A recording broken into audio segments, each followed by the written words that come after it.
The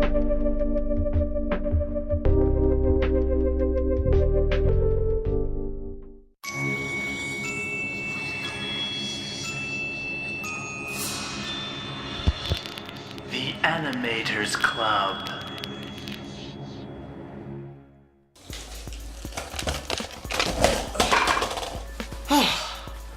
And welcome to the Animators Club, show completely designed for you, the fans and creators of animation. My name's Tigger, and I hope you enjoy this episode. We're going to jump right into the first animation. Hope you enjoy it.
So, some people have some secrets, and some people have some special surprises, where others just delve straight into the tricks of the trade.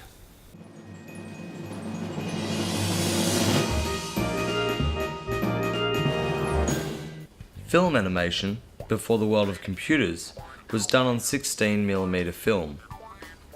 In 16mm there are 24 frames per second, whereas television runs at 25 frames per second. One image can be filmed on 3 frames, thus 8 images per second. Spacing and timing.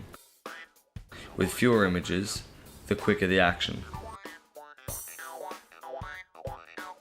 The more images there are per second, the slower and smoother the animation.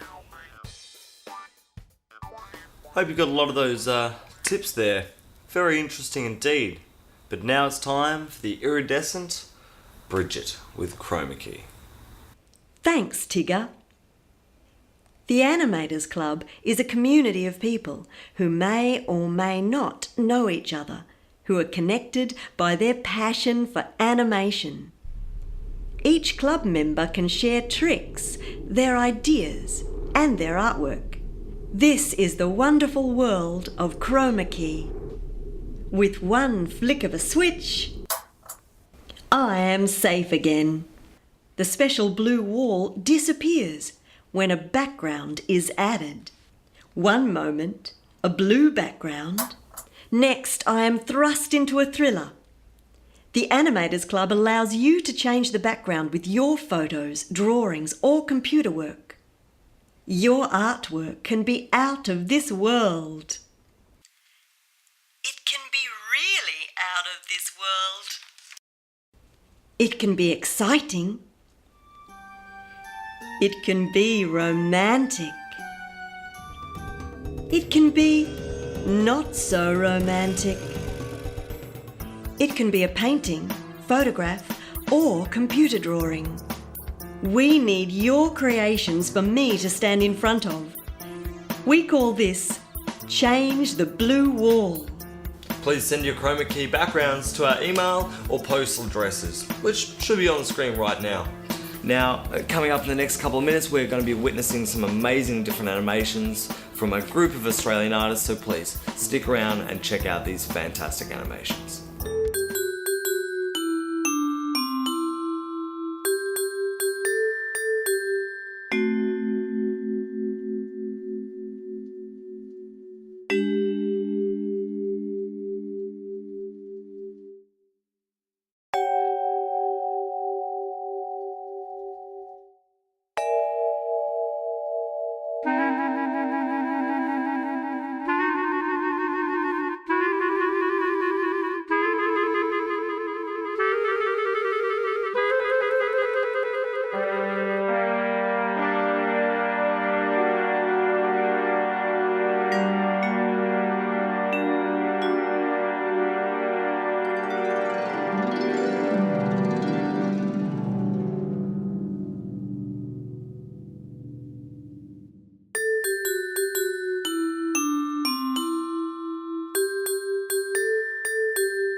And now it's time to knock on the door with Annie, with some interviews with some animators. I'm just about to visit the animation company called Smart and Sheared. I'm about to talk to two animators who've been animating for a long time. That's Mark and Damien.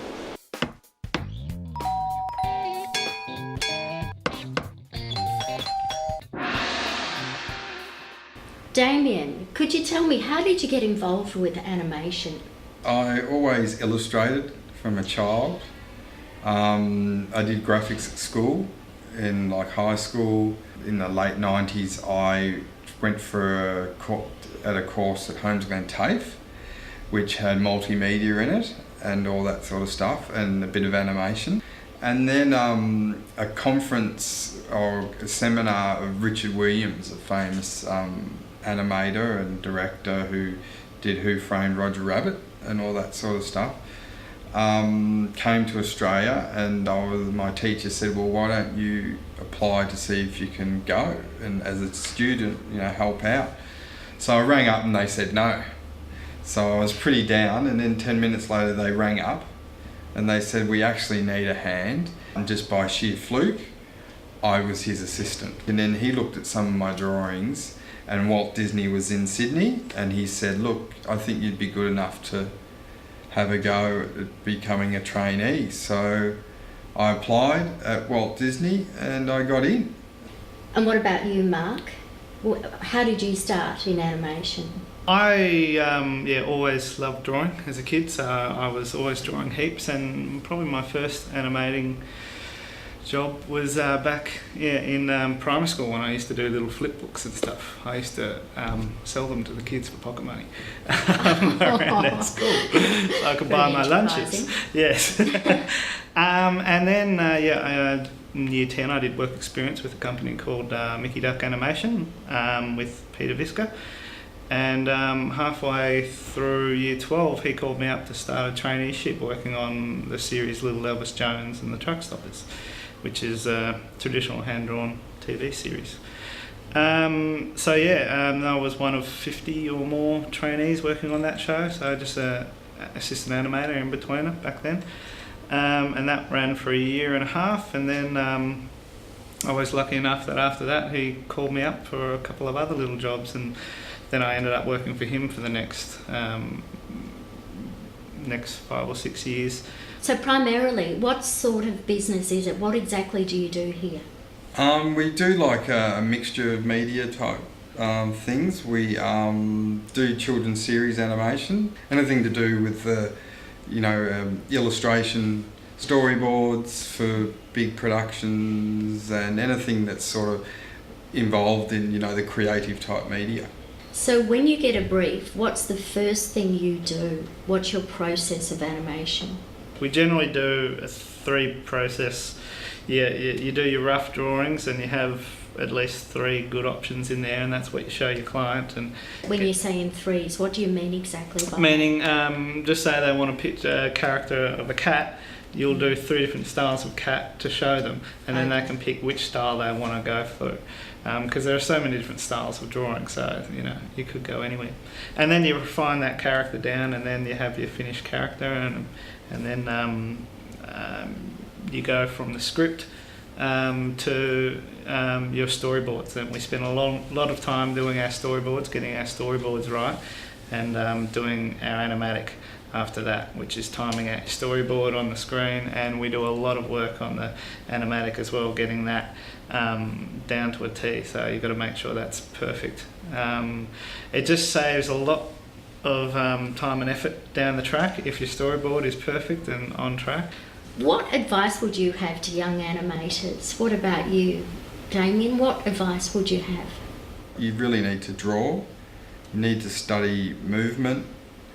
You really need to study a bit of film, about how film works, and because animation is, you're like an actor, and you need to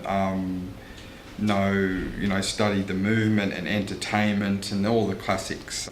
Another factor too is you need to sort of be positive and know that you're learning when you're starting out too. Someone who is willing to make mistakes and improve and learn and want to improve is really good. What about you, Mark? Would you have anything to add to that? Yeah, I'd suggest practice all your drawing skills. Whether you're a 3D artist or a clay animator or anything like that, you still need to have a good sense of layout and design and being able to draw to express to other people. Later on in the career, when you're going to have to work with other people, you're going to need to be able to express what you want with that as a director or just as a worker. Once again, as I said, doing your storyboards and stuff like that, you need to be able to portray what you want out of your film, if that's what you're doing. Because you don't want to be working on this film, and spend countless hours doing this film, and then you watch it and your timing's all wrong and it's not funny or it's not sad when it's supposed to be. Whereas if you can portray that in your storyboard and animatic beforehand, then you can get a good idea from doing little test screens whether your show is actually funny or whether it's actually sad or what kind of emotion that you want to get out of it.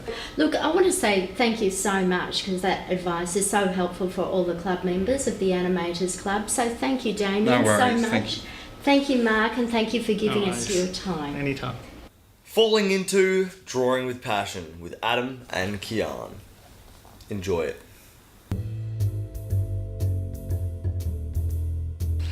Welcome to Drawing with Passion, guys. I'm Adam, and Kian, he's not here, as you can see. Yeah. So today, I'm going to be drawing my chef. My chef is a character I did for my animation a few years ago. To start off with the chef, draw his head like that. Okay. Alright, first thing, the chef, he's the head of the kitchen, so he's the boss, okay?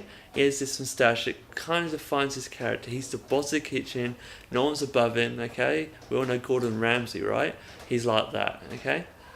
So, I'm going to draw his face, his head, alright, his body, kind of like really quite far.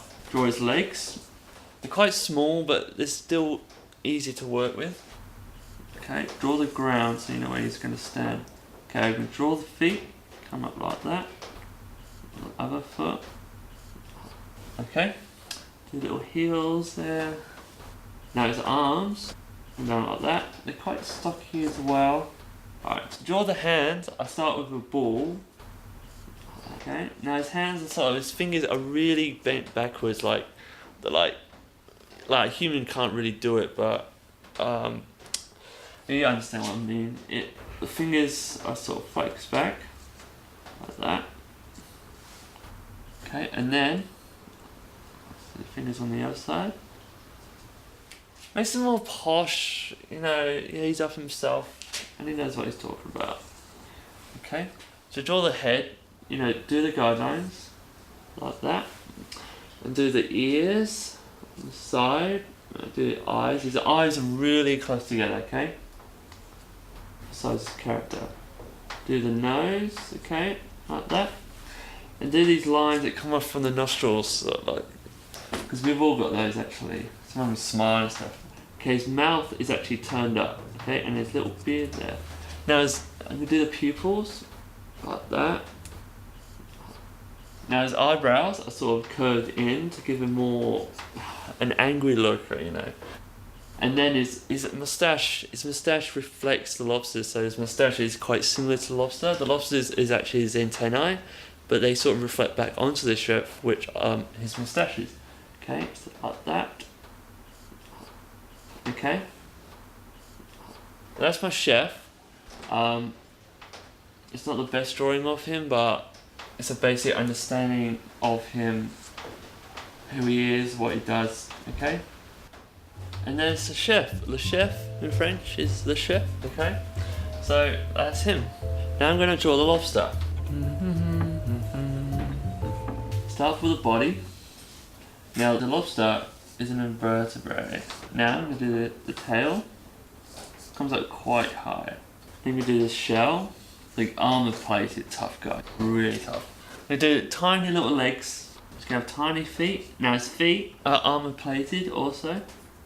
Do his head. Okay, start off with his crown. Okay. Now his cheeks bones, they're his shoulders and his cheeks at the same time. Okay, so it's sort of like pauldrons on armor, sort of same sense.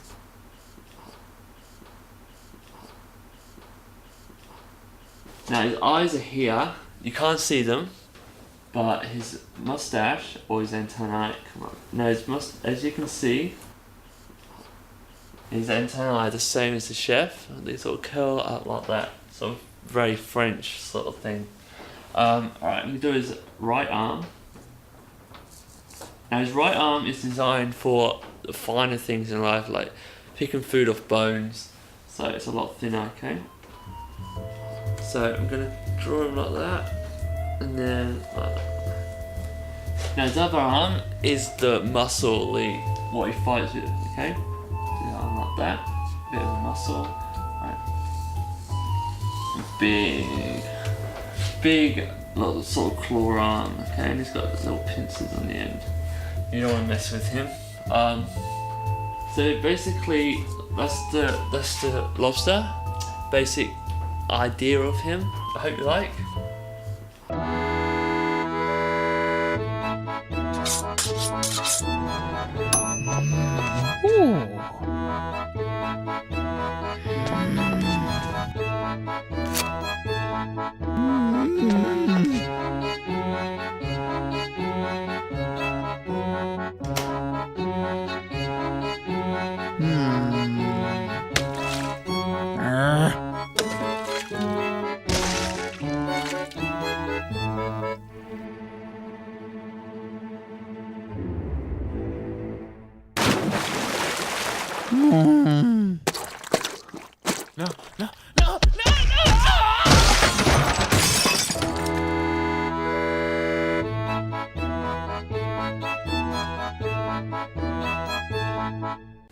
Now, so far in our show, we've witnessed a lot of animations and a lot of animators talking about the pure visual side of animations.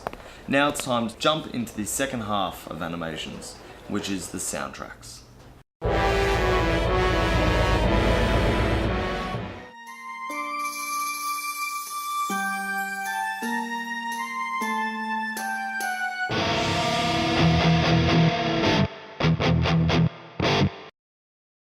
I was a musical composer.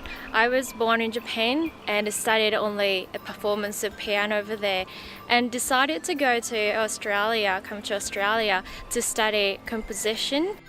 When I had a look at Glen's picture of beach for the first time, I felt loneliness, but not sadness really. So I decided to use a light classical music style. Especially piano sound is good instruments to express sadness and loneliness.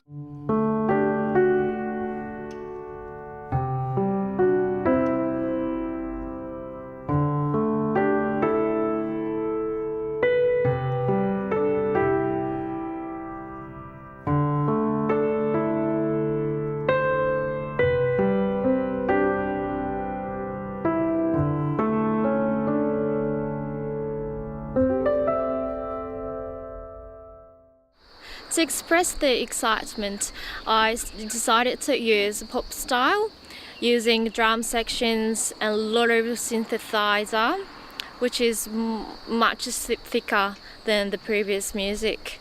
And also for top line, I used the flute and xylophone, which are really good instruments to express the excitement.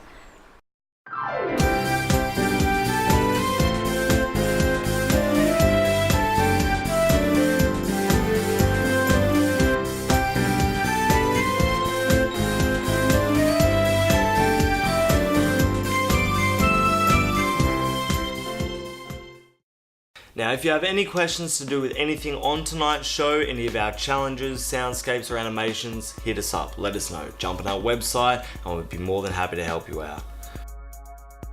My name's Tiggs, hope you have a great night.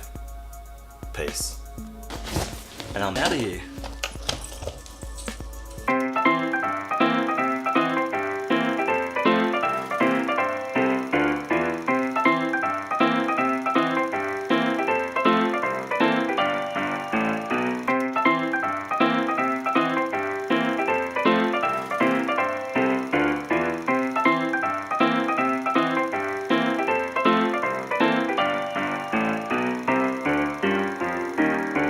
Animators Club.